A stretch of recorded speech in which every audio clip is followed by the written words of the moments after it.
ఏదైతే ఈ అవేర్నెస్ ప్రోగ్రామ్కి మన నంద్యాల కొత్త ఎస్పీ గారిని ఇన్వైట్ చేయడం జరిగింది. ఎస్పీ గారికి కాన్ఫరెన్స్ ఉన్నందున నన్ను ఇక్కడికి డైరెక్ట్ చేశారు.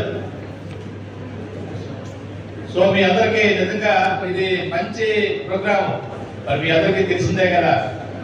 ముఖ్యంగా Nandyal bar association advocate Bhupathi Venkateswara గారికి, అలాగే Ramakrishna institute chairman doctor G Ramakrishna Reddy గారికి, అలాగే ఎస్ఆర్డిసి ప్రిన్సిపల్ కేబి సుబ్బయ్య గారికి, అలాగే వరల్డ్ విజన్ ఇండియా తిరుపతి గారికి, అలాగే కాలేజ్ ప్రిన్సిపల్ సుబ్బయ్య గారికి, అలాగే అడ్వకేట్ శ్రీదేవి గారికి, అలాగే డిఎస్పి రవీంద్ర రెడ్డి గారికి, అలాగే red cross society director Shri Dastagiri గారికి, అలాగే ఇక్కడికి విచ్చేసినటువంటి ప్రింట్ అండ్ ఎలక్ట్రానిక్ మీడియా సోదరులందరికీ, అలాగే ఇక్కడికి విచ్చేసినటువంటి స్టూడెంట్స్, మిగతా అదర్ ఆర్గనైజేషన్స్ అందరికీ పేరు పేరున నా యొక్క ధన్యవాదాలు. సో నిజంగా ఇది చాలా ఇంపార్టెంట్ ప్రోగ్రామ్. మరి మీకంతా ఈ స్టాటిస్టిక్స్ చెప్తున్నాయి కదా, 4 వీలర్స్ లో యాక్సిడెంట్స్, తర్వాత హెవీ వెహికల్ యాక్సిడెంట్స్, అలాగే ఆటోస్ యాక్సిడెంట్స్, అలాగే 2 వీలర్స్ యాక్సిడెంట్స్, ఇవన్నీ తీసుకున్నట్టయితే చతురాత్రులు కానీ, అలాగే డిసీజ్డ్ పర్సన్స్ కానీ మెజారిటీ 2 వీలర్స్ ఎక్కువ ఉన్నాయి. ఎందుకంటే మనం ఈ ఏదైతే traffic rules and regulations proper గా పాటించకపోవడము, అలాగే తర్వాత మెయిన్ హెల్మెట్ ధరించకపోవడం. మీ అందరికీ తెలుసు ఈ రోజుల్లో ఎక్కువగా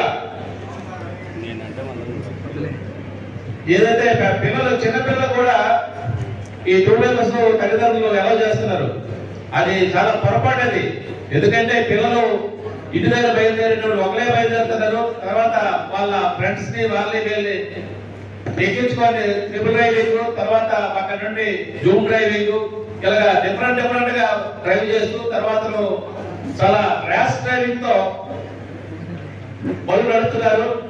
అలాగే తర్వాత మనకి తిరిగి వచ్చేటానికి ఏదైతే ఈ బైలెన్స్ కానీ, తర్వాత ఎక్కడైతే అడ్వాయిజింగ్ రోడ్స్ ఉన్నాయో, ఎక్కడైతే మీడియం గ్యాప్స్ ఉన్నాయో అక్కడ వెనక ముందు చూడకుండా కూడా డ్రైవ్ చేసే పరిస్థితి ఉంది.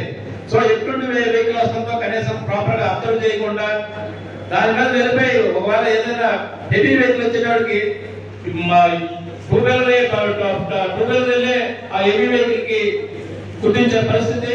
దాని మీద ఏదైతే పెద్ద వెహికల్ ఏదైతే ఉందో వాళ్ళకి ఏమీ కాదు, ఏదైతే 2 వీలర్ వెళ్ళి దాన్ని గుర్తించి చేసినందువల్ల ఇమీడియట్ గా ఒకవేళ సపోజ్ బీటీ రోడ్ అయినట్లయితే కంటిన్యూస్ అయ్యి ఆల్మోస్ట్ ఒకసారి కానీ అటెండ్ చేసినట్లయితే మాత్రం ప్రజలకు చాలా కష్టంగా. ఒకవేళ సపోజ్ ఏంటంటే మిగతా చిన్న ఇంజరీస్ అయ్యి లేకపోతే ఫ్రాక్చర్స్ అయితే మాత్రం కొంతవరకు రికవర్ అవ్వడానికి ఆస్కారం ఉంది. ఎప్పుడైతే అటెండ్ అయ్యిందో మనిషి ఏంటంటే ప్రజలకు చాలా కష్టం. సో అలాగే తర్వాత ఇవన్నీ పూర్తిగా అవాయిడ్ చేయాలంటే మళ్ళీ అవేర్నెస్ కావాలి. అలాగే మరి మీ అందరికీ తెలుసును, ఎక్కువగా మనకి ఏదైతే మధ్యతరగతి కుటుంబాలు, అలాగే తర్వాత ఏదైతే పూర్ ఫ్యామిలీస్ ఉన్నారో వాళ్ళే ఎక్కువగా మనం ఇప్పుడు ఈ 2 వీలర్స్ ఉపయోగిస్తున్నాం. కాబట్టి మీ వెనక ఒక కుటుంబం ఉందని చెప్పేసి మాత్రం మర్చిపోదు. మీ అన్నలు, మీ వెనక కుటుంబాలు ఉన్నాయి, అన్నదమ్ములు ఉంటారు, అక్కచెల్లెలు ఉంటారు, తర్వాత మీ మీద చాలా హోప్స్ పెట్టుకొని ఉన్నారు. సో అందుకు మనకి ఖచ్చితంగా బయటకు వచ్చేటప్పుడు చేసేటప్పుడు పక్కగా లైసెన్స్ ఉండాలా, ప్లస్ అలాగే ఏదైతే మన హెల్మెట్ మనం ఏదైతే నెగ్లెక్ట్ చేస్తున్నామో దాన్ని ఖచ్చితంగా వేరు చేయాలా, ధరించాలా. అలాగే తర్వాత ట్రంక్ డ్రైవ్ కూడా మెజారిటీ పిల్లలు ఇప్పుడు ట్రంక్ డ్రైవ్ కూడా చేసి 11 కూడా నడుపుతున్నారన్న. అదే రాత్రి సమయాల్లో కూడా బాగా ర్యాష్ డ్రైవింగ్ అలాగే ఈ గురువులు అటు ఇటు డ్రైవ్ చేస్తూ వెళ్ళి మీడియన్స్ గుర్తియడము, అలాగే లేదు పక్కన ఉన్నటువంటి ఏవైతే షాప్స్ కట్టి ఉంటే ఆ రకంగా గుర్తియడము, లేదు అటు నుండి వచ్చే వెహికల్ అవాయిడ్ చేసే ఉద్దేశంతో పక్కకెళ్ళి గుర్తిలేదు. అలాగే తర్వాత ఏవైనా పశువులు కట్టి వచ్చి చేసినట్లయితే పశువులు గుర్తిలేదు. అలాగే తర్వాత ఆపోజిట్ వెహికల్ కూడా గుర్తించడం జరుగుతుంది. సో మీరంతా అవాయిడ్ చేయాలా. మీ అంతా బాగా చదువుకున్న వాళ్ళు రోజు రోజుకున్నారంటే రేపు మీరే ప్రాపర్టీ.